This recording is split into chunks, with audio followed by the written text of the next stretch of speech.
الرحمن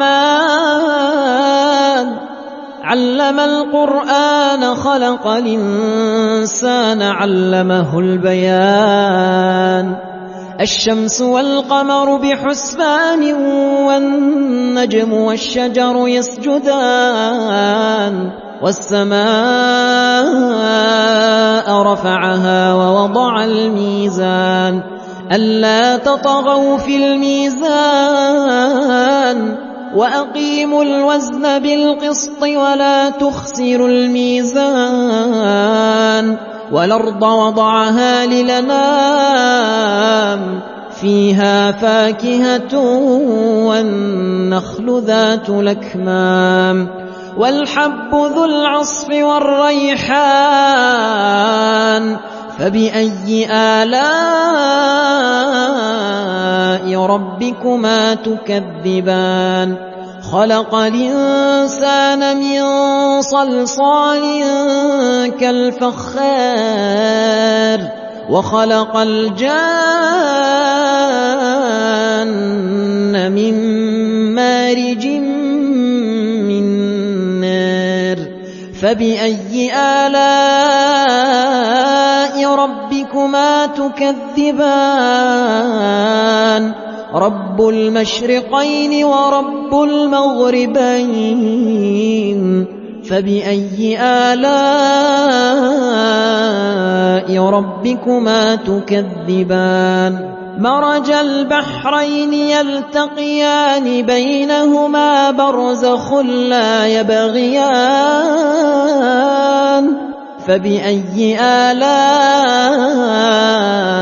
ربكما تكذبان يخرج منهما اللؤلؤ والمرجان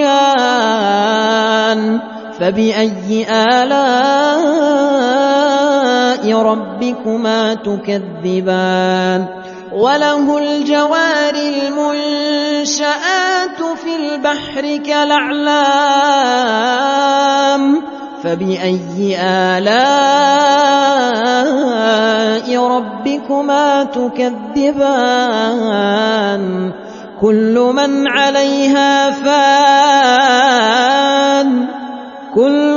عليها فان ويبقى وجه ربك ذو الجلال والإكرام فبأي آلاء ربكما تكذبان يسأله من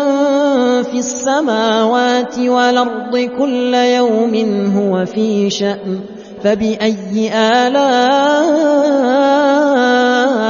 ربكما تكذبان سنفرغ لكم أيها الثقلان فبأي آلاء ربكما تكذبان يا معشر الجن والإنس إن استطعتم أن تنفذوا من أقطار السماوات والأرض